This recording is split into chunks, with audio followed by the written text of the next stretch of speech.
Hi guys, ಎಲ್ಲರಿಗೂ ಕೂಡ welcome back ಅಂತಾನೆ ಹೇಳ್ಬೋದು. ಇವತ್ತಿನ ಒಂದು ಮೊದಲನೇ ಪ್ರೋಮೋವನ್ನು ಕಲರ್ಸ್ ಕನ್ನಡ ಪೇಜ್ ಗಳಲ್ಲಿ ಅಪ್ಡೇಟ್ ಮಾಡಿದ್ದಾರೆ. ಅದರ ಬಗ್ಗೆ ಕಂಪ್ಲೀಟ್ ಇನ್ಫಾರ್ಮೇಶನ್ ಅನ್ನ ಅಂದ್ರೆ ಕಂಪ್ಲೀಟ್ ರಿವ್ಯೂ ಅನ್ನ ನೋಡ್ತಾ ಹೋಗೋಣ. ಅದಕ್ಕೋಸ್ಕರ ನಮ್ಮ ಚಾನಲ್ಗೆ ದಯವಿಟ್ಟು ಸಬ್ಸ್ಕ್ರೈಬ್ ಮಾಡ್ಕೊಂಡು ಸಪೋರ್ಟ್ ಮಾಡಿ. ನಿಮ್ಮ ಸಪೋರ್ಟ್ ತುಂಬಾನೇ ಮುಖ್ಯ. ಅದಕ್ಕೋಸ್ಕರ ವಿಡಿಯೋನ ಕೊನೆವರೆಗೆ ನೋಡಿ ಅಂತ ಕೇಳ್ಬೋದು. ಚಾನಲ್ಗೆ ಸಬ್ಸ್ಕ್ರೈಬ್ ಮಾಡ್ಕೊಳ್ಳಿ. ಅದರ ಜೊತೆಗೆ ಕಮೆಂಟ್ ಬಾಕ್ಸ್ ಅಲ್ಲಿ ನಮ್ಮ ವಾಟ್ಸ್ಆಪ್ ಚಾನಲ್ ಲಿಂಕ್ ಅನ್ನು ಕೂಡ ಪಿನ್ ಮಾಡಿರ್ತೀನಿ. ಅದನ್ನು ಹೋಗಿ ಕೂಡ ಫಾಲೋ ಮಾಡಿ ಬೇಗ ಬೇಗ ಬಿಗ್ ಬಾಸ್ ಸೀಸನ್ 12 ಅಪ್ಡೇಟ್ಗಳನ್ನು ಬೇಗ ಪಡೆಯಲು. ಈಗ ನೇರವಾಗಿ ವಿಷಯಕ್ಕೆ ಬರೋಣ. ಇವತ್ತಿನ ಪ್ರೋಮೋವನ್ನು ಕೂಡ ನಮ್ಮ ಕಲರ್ಸ್ ಕನ್ನಡ ಪೇಜ್ ಅಲ್ಲಿ ಅಪ್ಡೇಟ್ ಮಾಡಿದ್ದಾರೆ. ಅದು ಕೂಡ ಒಂದು ಸ್ವಲ್ಪ ಮಟ್ಟಿಗೆ ಇವತ್ತಿನ ಪ್ರೋಮೋ ಬಗ್ಗೆ ಡಿಸಪಾಯಿಂಟ್ಮೆಂಟ್ ಇದೆ ಅಂತಾನೆ ಹೇಳ್ಬೋದು.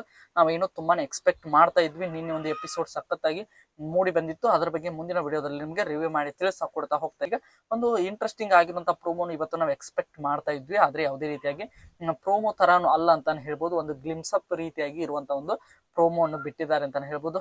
ಅದು ಯಾವ್ದರ ಬಗ್ಗೆ ಅಂತ ನೋಡ್ತಾ ಹೋಗೋಣ. ಈಗ ಅದನ್ನೆಲ್ಲ ಕೂಡ ಬಿಟ್ಟಾಕೋಣ. ಈಗ ನೇರವಾಗಿ ಪ್ರೋಮೋ ವಿಷಯಕ್ಕೆ ಮಾತ್ರ ಬರೋಣ. ಈಗ ನಮ್ಮ ಮಲ್ಲಮ್ಮ ಅವರನ್ನು ನಮ್ಮ ಬಿಗ್ ಬಾಸ್ ಈಗ ಕನ್ಫೆಷನ್ ರೂಮ್ಗೆ ಕರೀತಾರೆ. ಅವರ ಒಂದು 2 ದಿನದ ಎಕ್ಸ್ಪೀರಿಯನ್ಸ್ ಕೇಳಲು, ಒಂದು ಅಂದ್ರೆ ಅವರ ಅನುಭವವನ್ನು ಕೇಳಲು ಕರೀತಾರೆ ಅಂತ ಅನ್ಕೊಂಡಿದ್ದೀನಿ. ಅಲ್ಲಿ ನಮ್ಮ ಬಿಗ್ ಬಾಸ್ ಅವರ ಕೆಲವೊಂದಿಷ್ಟು ಮಾತನಾಡಿಸ್ಲಿಕ್ಕೆ ಶುರು ಮಾಡ್ತಾರೆ ಅಂತಾನೆ ಹೇಳ್ಬೋದು. ಅಲ್ಲಿ ಮೊದಲನೇದಾಗಿ ನಾನು ಹೇಳುವಂತಹ ಮಾತು ನಿಮ್ಗೆ ಅರ್ಥ ಆಗ್ತಾ ಇದೆಯಾ ಮಲ್ಲಮ್ಮ ಅಂತ ಕೆಲವೊಂದಿಷ್ಟು ಡೌಟ್ಸ್ ಗಳನ್ನು ಕೂಡ ನಮ್ಮ ಬಿಗ್ ಬಾಸ್ ಅವರ ಹತ್ರ ಕೇಳ್ತಾರೆ. ಅದಕ್ಕೆ ನಮ್ಮ ಮಲ್ಲಮ್ಮ ಅವರಿಗೆ ಮುಗ್ಧತೆ ಸ್ವಲ್ಪ ಜಾಸ್ತಿನೇ ಇರೋದ್ರಿಂದ ಅವರಿಗೆ ಸ್ವಲ್ಪ ಸ್ಪಷ್ಟ ಕನ್ನಡ ಅರ್ಥ ಆಗದೆ ಇರೋದ್ರಿಂದ ಅವರಿಗೆ ಸ್ವಲ್ಪ ಉತ್ತರ ಕೊಡ್ಲಿಕ್ಕೆ ಒಂದು ಸ್ವಲ್ಪ ಕೊಂಚ ಏನು ಕೂಡ ಅರ್ಥ ಆಗದೆ ಬೇರೆ ಬೇರೆ ಉತ್ತರವನ್ನು ಕೊಡ್ಲಿಕ್ಕೆ ಶುರು ಮಾಡಿದ್ರು ಅಂತಾನೆ ಹೇಳ್ಬೋದು.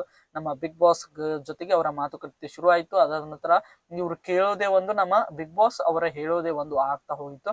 ಅದಾದ ನಂತರ ನೀವೇ ಏನಾದ್ರೂ ಹೇಳಿ ಅಂತ ನಮ್ಮ ಬಿಗ್ ಬಾಸ್ ಹೇಳಿರೋ ತರ ಕಾಣ್ತಾ ಇದೆ. ಅದಕ್ಕೆ ನಮ್ಮ ಮಲ್ಲಮ್ಮ ಅವರು ಒಗಟ ಹೇಳೋದನ್ನು ಕೂಡ ಪ್ರಾರಂಭ ಮಾಡ್ತಾರೆ. ಅದಕ್ಕೆ ಉತ್ತರ ನಮ್ಮ ಬಿಗ್ ಬಾಸ್ ಕೊಡಬೇಕು. ಈ ರೀತಿಯಾಗಿ ಕೆಲವೊಂದಿಷ್ಟು ಒಗಟುಗಳನ್ನು ಹೇಳಲಿಕ್ಕೆ ಶುರು ಮಾಡ್ತಾರೆ. ಅದರ ಜೊತೆಗೆ ನಮ್ಮ ಬಿಗ್ ಬಾಸ್ಗೂ ಕೂಡ ಆ ಒಂದು ಉತ್ತರಗಳು ದೊರೆಯುವುದಿಲ್ಲ.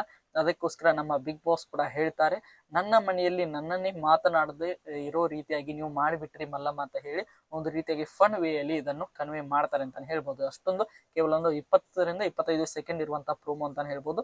ಒಂದು ರೀತಿಯಾಗಿ ಮಲ್ಲಮ್ಮ ಅವರು ಎಂಟರ್ಟೈನ್ಮೆಂಟ್ ಕೊಡ್ತಾ ಇದ್ದಾರೆ ನಿಜ. ಆದ್ರೆ ಸ್ವಲ್ಪ ಮಟ್ಟಿಗೆ ಪದೇ ಪದೇ ಅವರ ಬಗ್ಗೆನೇ ತೋರಿಸ್ತಾ ಹೋದ್ರೆ ಸ್ವಲ್ಪ ಮಟ್ಟಿಗೆ ಕಿರಿಕಿರಿ ಕೂಡ ಉಂಟಾಗುವಂತ ಸಾಧ್ಯತೆ ಇದೆ. ಈಗೇನು ಕಿರಿಕಿರಿ ಆಗಿಲ್ಲ, ಇನ್ನು ಮುಂದೆ ಬರುವಂತ ದಿನಗಳಲ್ಲಿ ಆಗುವಂತ ಸಾಧ್ಯತೆ ಇದೆ. ನೋಡೋಣ ಯಾವ ರೀತಿಯಾಗಿ ಮುಂದುವರಿತಾ ಹೋಗ್ತದೆ ಅಂತ. ಇದು ಬಿಗ್ ಬಾಸ್ ನ ಇವತ್ತಿನ ಪ್ರೋಮೋದ ಕೆಲವೊಂದಿಷ್ಟು ಇಂಪಾರ್ಟೆಂಟ್ ಆಗಿರುವಂತಹ ಇನ್ಫಾರ್ಮೇಶನ್ ಅಂತಾನೆ ಹೇಳ್ಬೋದು. ನೋಡೋಣ ಮುಂದೆ ಬರುವಂತ ದಿನಗಳಲ್ಲಿ ಯಾವ ರೀತಿಯಾಗಿ ಎಂಟರ್ಟೈನ್ಮೆಂಟ್ ಕೊಡ್ತಾರೆ ಅಂತ. ಮೊದಲನೇ ಎಪಿಸೋಡ್ ಬೋರ್ ಆಗಿತ್ತು. ನಿನ್ನೆ ಎಪಿಸೋಡ್ ಸ್ವಲ್ಪ ಮಟ್ಟಿಗೆ ಬೆಟರ್ ಇತ್ತು, ಸ್ವಲ್ಪ ಮಟ್ಟಿಗೆ ಎಂಟರ್ಟೈನ್ಮೆಂಟ್ ಜಾಸ್ತಿನೇ ಇತ್ತು. ಇವತ್ತಿನ ಪ್ರೋಮೋ ಮೇಲೆ ನಮಗೆ ಯಾವುದೇ ರೀತಿಯಾಗಿ ಇವತ್ತಿನ ಪ್ರೋಮೋ ನೋಡಿದ್ಮೇಲೆ ಅಷ್ಟೊಂದು ಎಕ್ಸೈಟ್ಮೆಂಟ್ ಕೂಡ ಹುಡ್ತಾ ಇಲ್ಲ ನೋಡ್ಬೇಕು ಅಂತ. ಮಧ್ಯಾಹ್ನದ ಪ್ರೋಮೋದಲ್ಲಿ ಯಾವ ರೀತಿಯಾಗಿ ಅಪ್ಡೇಟ್ ಮಾಡ್ತಾರೆ ಅಂತ ಎಲ್ಲರೂ ಕೂಡ ವೇಟ್ ಮಾಡಿ ನೋಡೋಣ. ಇದು ಬಿಗ್ ಬಾಸ್ ಕನ್ನಡ ಸೀಸನ್ 12 ಇವತ್ತಿನ ಒಂದು ಮೊದಲನೇ ಪ್ರೋಮೋದ ಕೆಲವೊಂದಿಷ್ಟು ಮಾಹಿತಿ ಅಂತಾನೆ ಹೇಳ್ಬೋದು. ಇದೇ ರೀತಿಯಾಗಿ ಬಿಗ್ ಬಾಸ್ ಕನ್ನಡ ಸೀಸನ್ 12 ಪ್ರತಿಯೊಂದು ಅಪ್ಡೇಟ್ಗಳನ್ನು ಪಡೆಯಲು ನಮ್ಮ ಚಾನಲ್ಗೆ ಸಬ್ಸ್ಕ್ರೈಬ್ ಮಾಡ್ಕೊಂಡು ಸಪೋರ್ಟ್ ಮಾಡಿ. ಮತ್ತೆ ಮುಂದಿನ ವಿಡಿಯೋದಲ್ಲಿ ಸಿಗೋಣ. ಎಲ್ಲರಿಗೂ ಕೂಡ ಧನ್ಯವಾದಗಳು.